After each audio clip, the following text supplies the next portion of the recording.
سورۃ الفاتحہ کی فضیلت۔ آپ صلی اللہ علیہ وآلہ وسلم نے فرمایا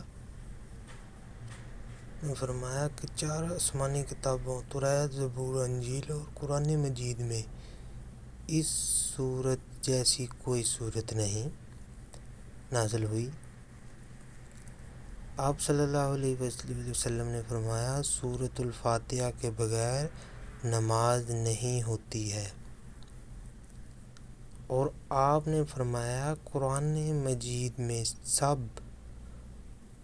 سورتوں سے بہتر اور افضل سورت فاتحہ ہے۔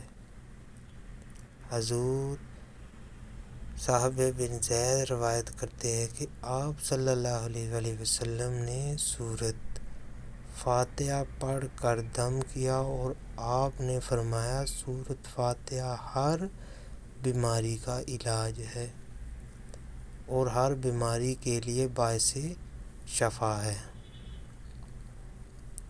علامہ بن عربی فرماتے ہیں کہ مغرب کے فرائض اور سنت کے بعد اس جگہ پر 40 مرتبہ پڑھیں، اور اس جگہ سے اٹھے نہیں تو اللہ تعالیٰ سے جو حاجت مانگو گے پاؤ گے، اور اگر قیدی سورت کو 121 بار پڑھ کر بیڑی پر دم کرے تو وہ اللہ تعالیٰ کے حکم سے رہا ہو جائے گا۔